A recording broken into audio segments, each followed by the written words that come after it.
Captain Raiden Cole stood at the landing bay of Orbital Station Helios, arms crossed, eyes narrowed. They had just received the message on Alien Commander from the Shatari Empire. Would now supervise Earth's defense systems for mutual protection. Raiden didn't like it. He didn't like aliens walking into his house and acting like they owned the place. The shuttle docked with a loud clang and the doors hissed open. Out stepped Commander Varel. She was tall 12 feet, if not more. Her skin was smooth silver, like polished steel. Her eyes were sharp, glowing violet. She wore armor with red markings, showing her elite rank. For Shatari guards followed behind her, each looking as deadly as a tank. Everyone stepped back, except Raiden. He didn't flinch. He kept his arms crossed. Varel looked at him like he was a rock blocking her path. "You are Captain Raiden?" "Cole?" she asked, in a voice that echoed like thunder. "That's me," Raiden said, giving a slight nod. "And you must be the one they dumped on us without warning." One of the guards raised his weapon slightly, but Varel lifted a hand. The guard froze. "I am here to supervise your military operations and monitor human compliance," she said firmly. Raiden smirked. "Compliance. That's a funny word. I thought we were allies. Then prove it." "Cooperation begins now," she replied coldly. She handed him a small datapad. "These are my living arrangements." Raiden looked at the screen. His face stiffened. "You're assigned to my quarters," he said, raising an eyebrow. "That has to be a mistake." "It is no mistake. Your security protocols are outdated. I will observe you directly. We'll also sleep in the same quarters for efficient coordination." Raiden blinked. "You want to sleep in the same room?" "With me, yes," she said simply. Her guard shifted. Slightly. One of them looked downright confused. Another looked away. "Is this normal in your military?" Raiden asked, trying not to laugh. "It is practical," she replied. "And I don't care if it makes you uncomfortable. You are human. Weakness is expected." Raiden clenched his jaw. "You're not going to bully me in my own command." "I do not bully. I control," Varel said, stepping forward. "And starting now, your room is mine as well." She walked past him without asking permission. Her guards followed, but even. They seemed unsure. An hour later, Raiden stood in his room, where what used to be his room. Varel had already moved in. Her weapons were neatly stacked on one side. Her armor pieces were hung with perfect order. She had brought her own Shatari-style cot, a long metallic bed shaped like a battle cruiser. She was now sitting cross-legged on it, reading through Earth's tactical manuals. "You're serious about this, aren't you?" Raiden asked. "Of course," she said, not looking up. "You didn't even ask. You just took the room." "I did not ask because it changes nothing. Permission is a human invention." Raiden rubbed his temples. "You aliens really don't get personal space, do you?" "No," Varel replied. "Space is for war, not privacy." Raiden sighed and dropped into the chair by the wall. "Great. Just great." After a moment of silence, Varel spoke again. "You do not appear as weak as the report suggested." Raiden looked up surprised. "Is that a compliment?" "It is an observation," she said. "You did not cower. You spoke directly." "Humans avoid eye contact with me." "I was raised to speak my mind," Raiden replied. "Even if it gets me in trouble." "You may find yourself in much trouble with me," she said. "Good," Raiden said, standing up. "Because I don't plan on rolling over just because you're big and shiny." Varel tilted her head. "Interesting." Suddenly the lights dimmed. An alert beeped on the wall screen.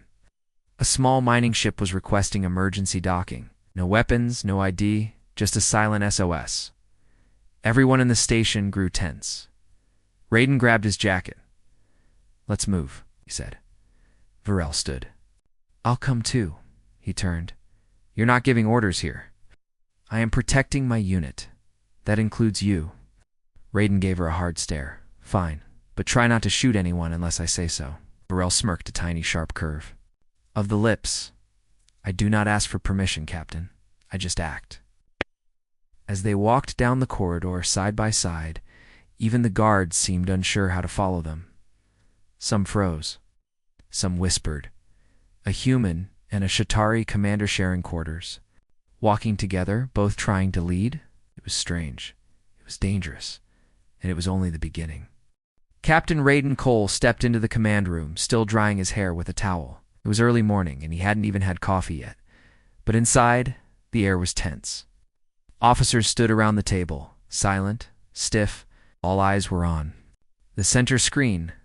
Commander Varel was standing there, and she was reading. Day 5.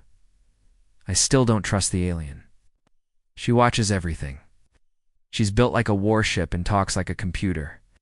I swear she's going to snap my neck. In my sleep, Raiden froze. His blood went cold. She was reading his personal journal.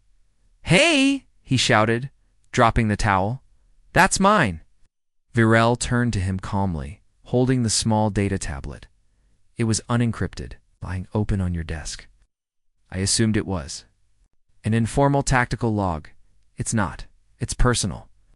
Several officers looked away, hiding their expressions. Others just stared at the floor. Even Virel's own Shatari guards didn't move. They stood like statues as if they didn't know how to react. Raiden stormed forward and grabbed the tablet from her hands. You crossed the line. Virel tilted her head. Humans draw many invisible lines. Perhaps too many. Maybe, Raiden said. But one of those lines is respect. Ever heard of it? Respect is earned, she replied flatly. Then, don't expect any from me until you start acting like a teammate instead of a machine. Silence filled the room. One of the younger human officers looked like he was about to pass out. Then, without warning, Virel chuckled. It was short, sharp, almost mechanical, but it was real. That, she said, was an acceptable retort. Raiden blinked. You think this is funny? No, she said. I think you may have potential. Later that day, Raiden returned to his quarters. His journal was back on the desk, closed and undamaged. Virel was sitting on her cot again, this time cleaning her armor. I didn't read further, she said without looking up. I now understand that humans value emotional privacy. I will remember that. Raiden raised an eyebrow. Did you? Just ... apologize? No, she said. I made a statement of fact. You may interpret it how you wish. He sighed and sat down. You're impossible. Yet you have not requested a transfer, she said. I thought about it. Why didn't you? Raiden looked at her. 'Cause I don't quit. Virel nodded once. Then we are the same in that way. A day later, an alert echoed across the station. Supply shuttle had gone dark near the asteroid field surrounding Sector 9. Last signal suggested a possible pirate ambush. Raiden was ordered to investigate. He took a team of 5 and Virel insisted on joining. Inside the small scout ship, Raiden piloted, while Virel sat in silence. He noticed she didn't ask questions. She simply observed like a hawk studying prey as they reached the last known coordinates. The ship shuddered. EMP burst detected, Virel said calmly. Minor systems offline, of course, Raiden muttered. They want to disable us before boarding. Lights flickered. Emergency red filled the cabin. The team readied weapons. But Virel didn't reach for her gun. Instead, she stood up and moved to the back of the ship. She opened a wall panel. What are you doing? Raiden asked. Studying human circuitry, she replied. Well, now's not the time for science class. You lack proper shielding. I will fix it. Raiden watched in disbelief as she pulled 2 wires from her armor and connected them to the emergency grid. Sparks flew. Lights returned. Improvised stabilizer online, she said. Raiden smirked. Not bad. She looked at him. Praise accepted. Moments later, 2 small pirate ships emerged from the asteroid belt. They began firing plasma bolts. The scout ship shook violently. We're outgunned, Raiden said. I'll handle the flying. But Virel was already gone. She had opened the hatch and launched herself into space in full combat gear, gliding through zero gravity like a missile. Raiden and his crew watched through the screen as she landed on the first pirate ship and tore open the hull with her bare hands. 1 minute later, the second ship exploded, disabled from inside. She returned 10 minutes later, covered in smoke and glowing green fluid. Enemy disabled. Minimal resistance, she said. The crew was silent. Raiden stared at her. You're insane. I am effective, she replied. Back on the station, the crew gave their report. Raiden's words were simple. We'd be dead without her. Virel stood beside him, quiet. Her guards, watching from the hallway, gave each other uncertain looks. One of them whispered, She's changing. That night, as Raiden entered his room, he found a small Shatari cube on his pillow. It was a field token, a rare gesture of acknowledgement among her species. He picked it up and smiled slightly. Maybe she wasn't impossible after all. The mission came suddenly. A mining colony on 09, one of Earth's deep space outposts, had gone silent. No signals, no emergency beacons, just silence. The colony had over 300 workers. No one knew what happened. Raiden stood in the briefing. Room, arms crossed, watching the hologram of the moon spinning in red. Scanners show no signs of life, the officer said. But no signs of battle either. It's just off. Commander Virel, standing tall beside Raiden, stared at the map without blinking. There is something hiding, she said. I will come with you. Raiden sighed. You always do. She glanced at him. I would not trust a human to handle this alone. Raiden smirked. And yet I'm still alive. Virel nodded once. Because I am here. They landed on 09 2 hours later. The sky was gray and dusty. The colony looked abandoned, buildings dark, doors half open, machines frozen in place. A thick fog covered the ground like a ghostly blanket. Raiden held his blaster tightly. Behind him, 3 Earth soldiers followed, scanning the area. Virel walked ahead of them, unafraid, scanning with her arm-mounted device. No life signs, she said. But ... strange readings. Energy? Moving underground? Moving? Raiden asked. Yes, it is not natural. They entered the main command center. Lights flickered. Coffee mug sat untouched on a desk. A chair was tipped over. People. Left in a hurry, one soldier whispered. Raiden nodded, but they didn't leave at all. Suddenly the lights shut off. Everything went black. Then a deep hum began, low and rumbling. Something's coming, Virel said, drawing her blade. The walls shimmered. A shadow moved through the floor like liquid. Raiden's eyes widened. That's not human. That's not even solid. From the walls, glowing shapes began to rise. Energy parasites, pulsing blue and purple, crawling out like ghosts. One latched onto a soldier's helmet. His scream echoed before his body dropped. Fall back, Raiden shouted, but the door slammed shut. They were trapped. The creatures moved fast. Raiden fired his blaster, but the shots passed through the creatures like smoke. Virel, meanwhile, slashed with her blade, but even that wasn't enough. The things kept reforming. Weapons don't. Work, Raiden yelled. These are energy beings, Virel said, shielding him. They feed on power. Guns are useless. Well, what can hurt them? She paused. An electromagnetic pulse. Strong enough to disrupt their form. Raiden thought quickly. There's a power core in the basement. We can overload it. Trigger. An EMP? You will destroy this building, she said. We'll die anyway if we stay. She looked at him, then move. I will cover you. Raiden and the last soldier ran toward the stairwell. Virel stood in the center of the room, spinning her blade, forcing the creatures back. But even she was getting pushed. One of the parasites touched her shoulder. Her armor sparked. She growled, swiping it away. Downstairs, Raiden found the generator. It was old and rusted, but still working. He tore open a control panel and began connecting wires. Hurry, shouted the soldier. Raiden connected to loose ends. Sparks flew. Power building to 200%, he muttered. Reverse flow, ... and the console blinked red. Now, he slammed the button. A loud boom echoed through the facility. The lights exploded. A white wave of energy rushed through the walls. Upstairs, the creatures screamed, high, sharp sounds, like radio static. Then silence. Raiden climbed back up. The soldier was limping. The air was full of smoke. He found Virel still standing, Her armor cracked, eyes glowing. "You did it," she said. "We did it," Raiden replied. Breathing hard, they searched the colony. They found only a few survivors hiding deep in the tree. Lower tunnels? The creatures had attacked through the power grid, feeding on energy and taking control of systems. The miners never had a chance. They took the survivors back to the ship. On the flight back to the station, Raiden sat beside Varel, in silence. Finally she spoke. "You use broken parts and failing wires? To destroy creatures that technology could not stop." "That's what humans do," he said. "We fix, build, and improvise." "I underestimated that," she admitted.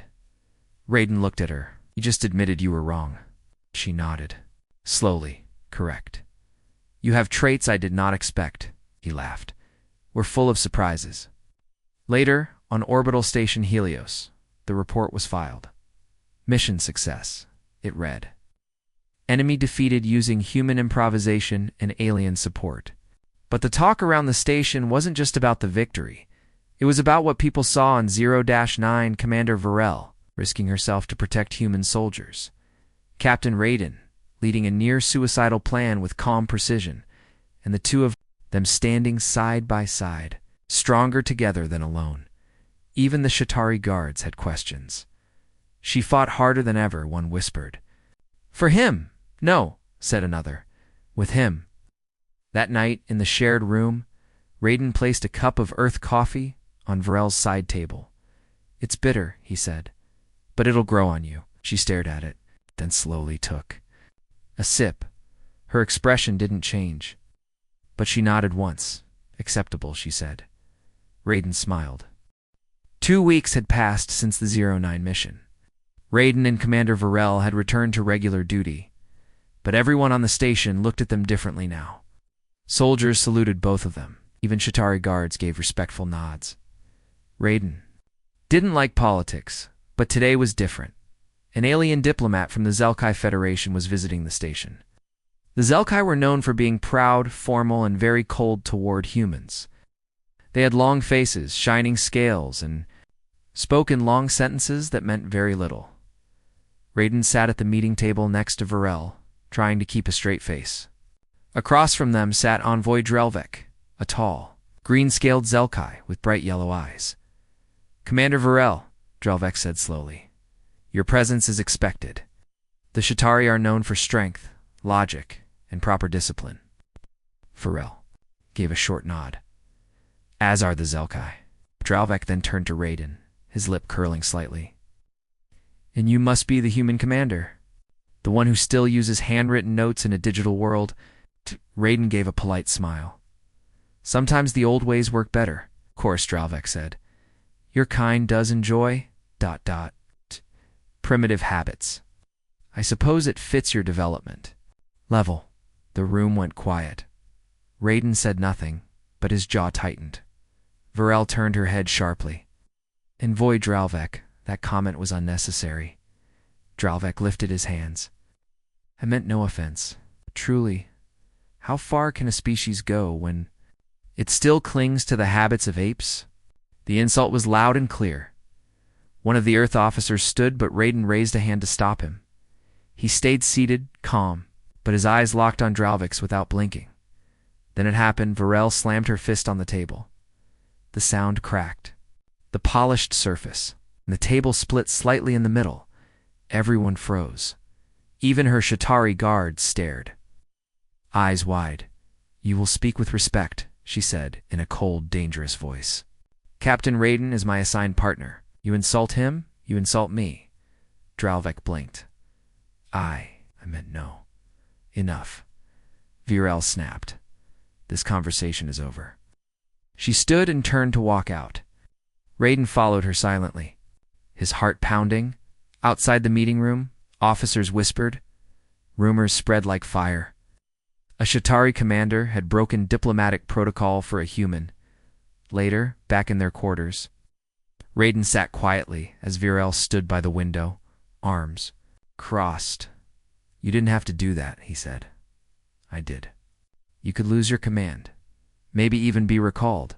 I know." Raiden stood up. "Why?" Virel turned to face him. Because I no longer see you as weak. He blinked.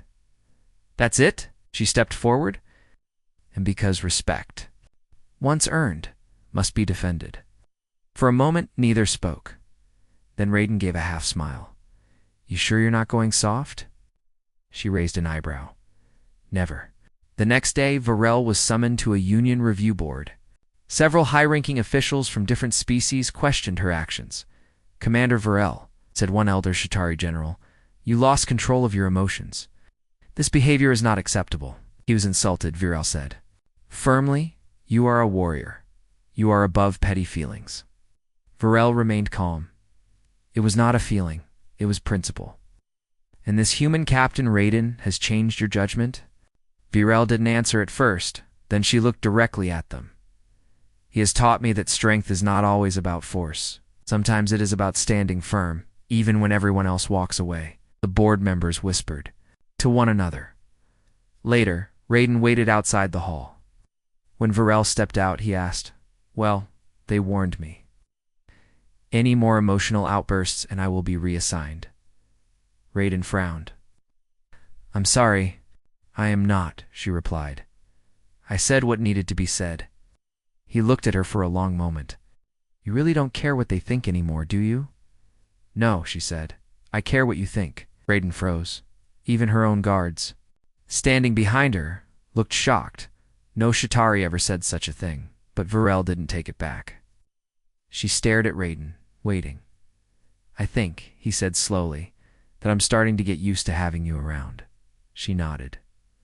Good. That night, the station broadcast a message from the Galactic Union Council.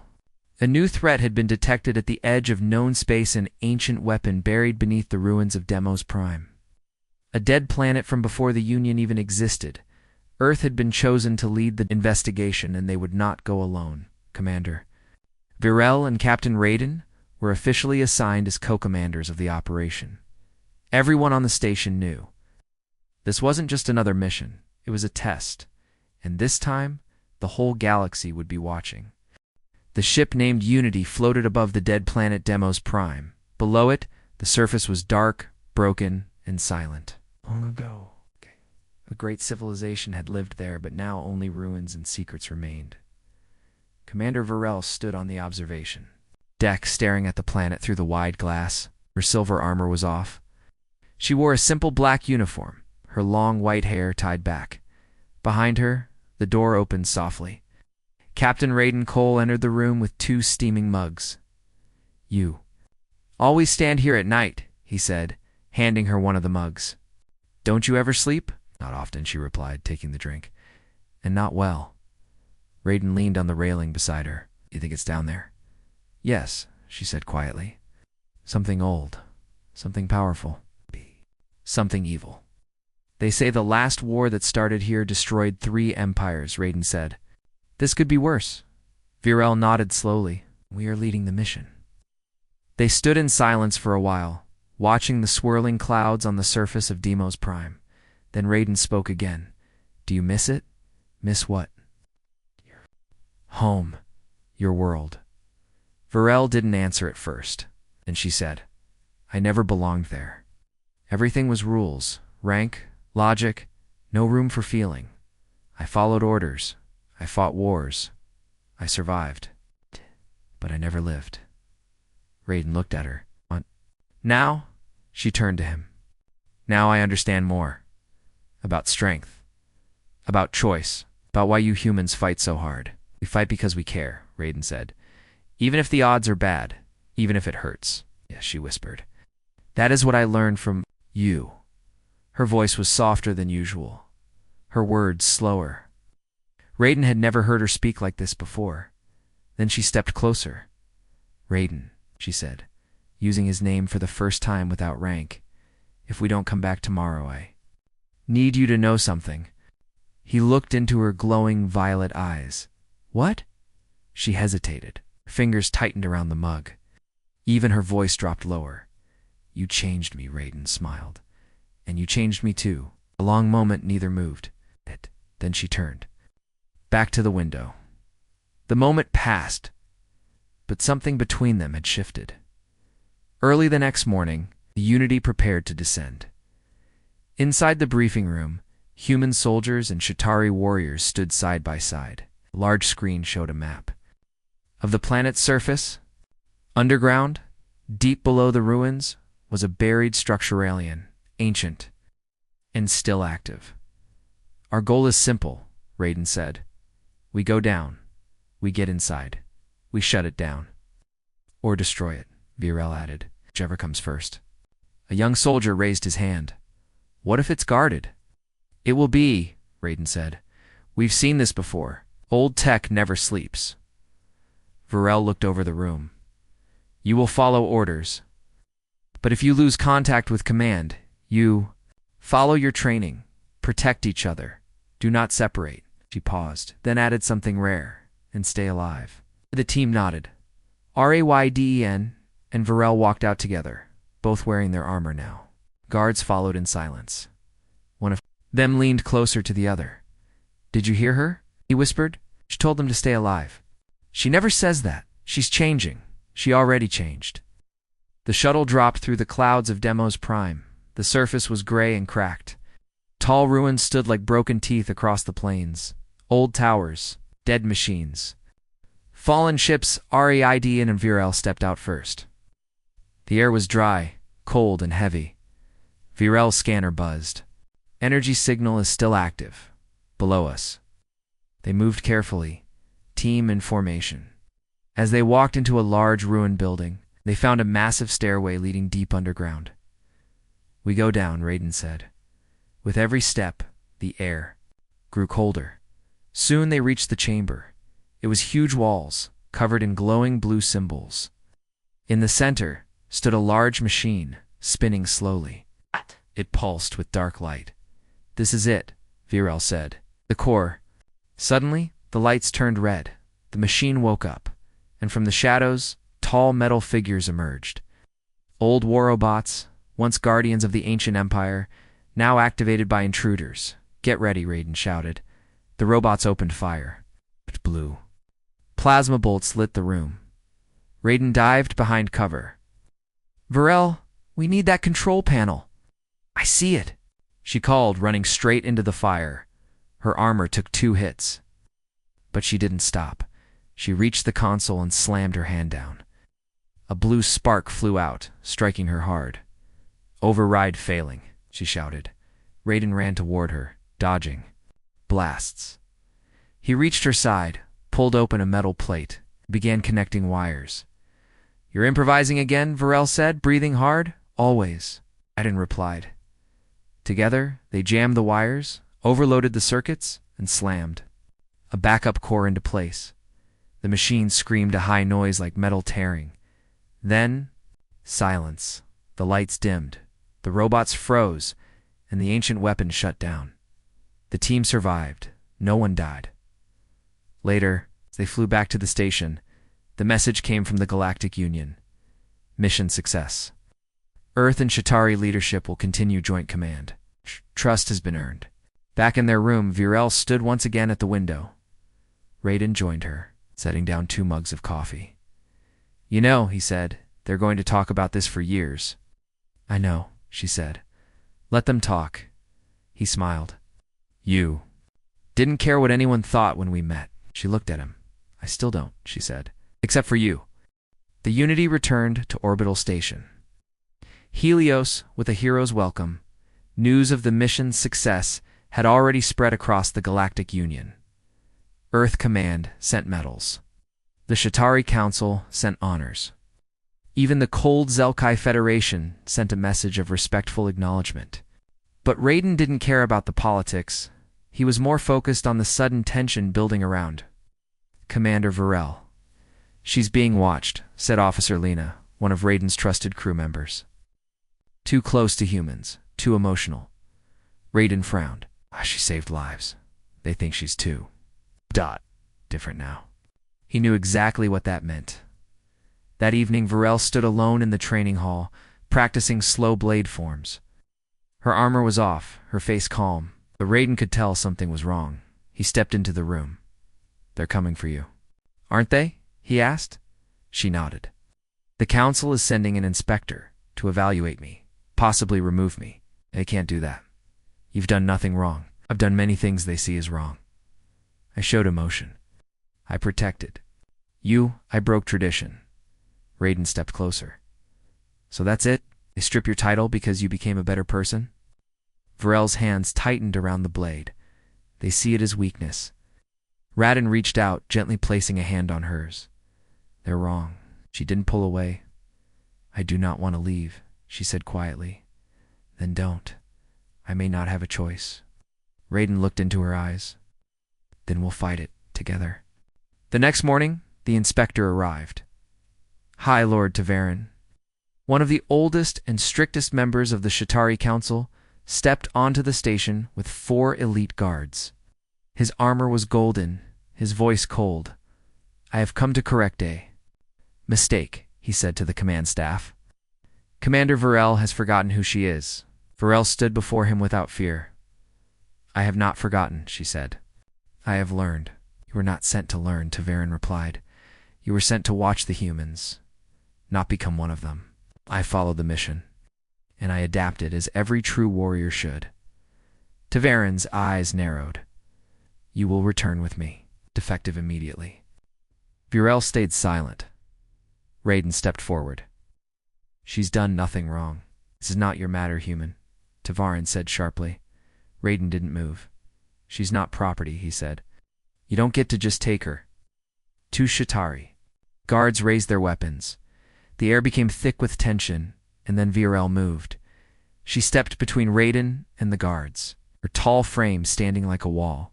Her violet eyes burned. And then she did it. She reached behind her neck and clipping. Her Shatari commander's bajan dropped it to the floor. The metallic sound echoed in the silent hall.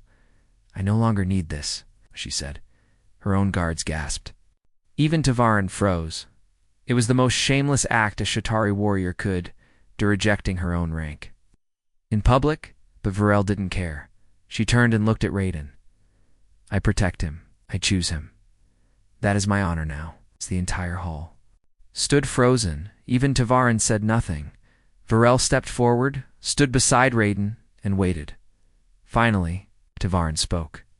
You shame our name. No, she said. I give it new meaning. He stared at her, eyes cold and proud. But after a long moment, he gave a slow nod. Then stay. But you are no longer Shatari command. Never needed the title, she replied to Taverin. Turned and left without another word. Later, in their quarters, Raiden looked at Varel. You really did it, he said. You walked away from everything. I kept what mattered, she said. You really don't care what they think, do you? She turned to him. I only care about what you think. Raiden smiled, stepping closer. Then I'll say this. He said, I think you're the bravest person I've ever met. Varel looked at him, eyes softer than ever. And I think, she said, that you've made me more than just a warrior. That night, the stars outside the station shined brighter. Not because the galaxy had changed, but because 2 people, 1 human, 1 alien had changed each other, and everyone who saw them together knew this was not weakness, this was strength. And this was only the beginning.